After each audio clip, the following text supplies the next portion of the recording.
নমস্কার, এভরিডেজ ব্লেসিংয়ে সকলকে স্বাগত জানাই। আজ আমি 10 জন কুমারীর গল্প শোনাবো। এই 10 জন কুমারী তারা বিয়ে বাড়িতে যাবে বলে বাইরে গেল বরের সাথে দেখা করতে। আর তারা প্রত্যেকে নিজেদের সাথে প্রদীপ নিল। আর এই 10 জনের মধ্যে 5 জন ছিল বুদ্ধিমতী আর 5 জন ছিল বুদ্ধিহীন। যে 5 জন বুদ্ধিমতী ছিল তারা প্রদীপের সাথে অন্য পাত্রে করে তেল নিল, আর যারা বুদ্ধিহীন ছিল তারা প্রদীপ নিল কিন্তু সাথে তেল নিল না। এবার বর আসবে বলে তারা বাইরে বেরিয়ে বরের জন্য অপেক্ষা করছিল। আর বর আসতে দেরি হওয়াতে তারা অপেক্ষা করতে করতে ঘুমিয়ে পড়ল। এবার মাঝরাতে বর এলো আর চারিদিকে হইচই পড়ে গেল।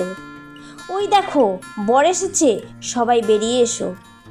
আর তখন 10 কুমারী উঠে পড়ল আর তারা নিজের নিজের প্রদীপ সাজিয়ে নিল। আর বুদ্ধিহীন কুমারীরা দেখলো যে তাদের কাছে তেল নেই, তাদের প্রদীপ নিভে যাচ্ছে। তখন তারা বুদ্ধিমতী কুমারীদের কাছে তেল চাইতে গেল, কিন্তু তারা তেল দিল না, যদি তাদের কম পড়ে যায় এই জন্য।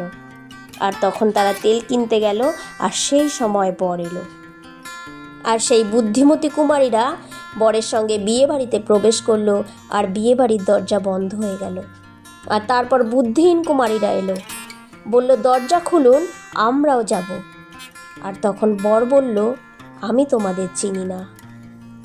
প্রিয় বন্ধুগণ, এই গল্পে প্রভু যীশু স্বর্গরাজ্যের সাথে 10 কুমারীর তুলনা দিয়েছেন।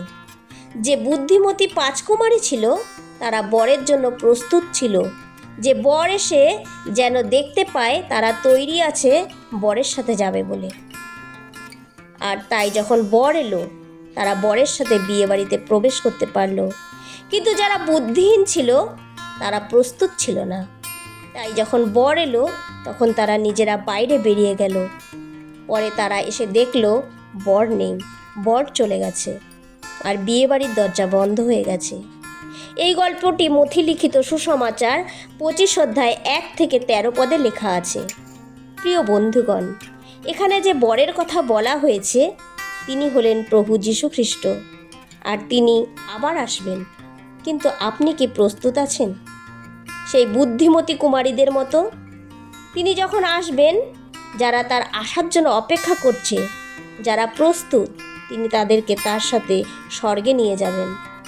পবিত্র বাইবেলে যোহন লিখিত সুসমাচার 14 অধ্যায় 2-3 পদে লেখা আছে, আমার পিতার বাটিতে অনেক বাসস্থান আছে, যদি না থাকিত তোমাদিগকে বলিতাম, কেননা আমি তোমাদের জন্য স্থান প্রস্তুত করিতে যাইতেছি।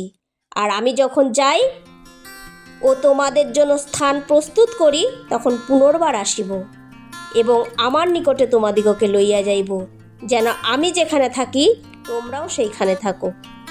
হ্যাঁ প্রিয় বন্ধুগণ, তিনি আমাদের জন্য জায়গা প্রস্তুত করতে গেছেন, কারণ তিনি আবার ফিরে আসবেন। আর যারা তার জন্য প্রস্তুত আছে তার সাথে যাবার জন্য তিনি তার সাথে নিয়ে যাবেন। এখন প্রশ্ন, আপনি কি সেই বুদ্ধিমতী কুমারীদের মতো প্রস্তুত আছেন, নাকি বুদ্ধিহীন কুমারীদের মতো অপ্রস্তুত? আর তিনি এসে যদি দেখেন আপনি প্রস্তুত নেই, সেদিনও সেই বুদ্ধিহীন 5 কুমারীদের মতো আপনাকেও দরজা বন্ধ দেখতে হবে। আর তখন যদি আপনি বলেন, প্রভু আমিও আপনার সাথে যেতে চাই, তিনি বলবেন, আমি সত্যিই তোমাদের চিনি না।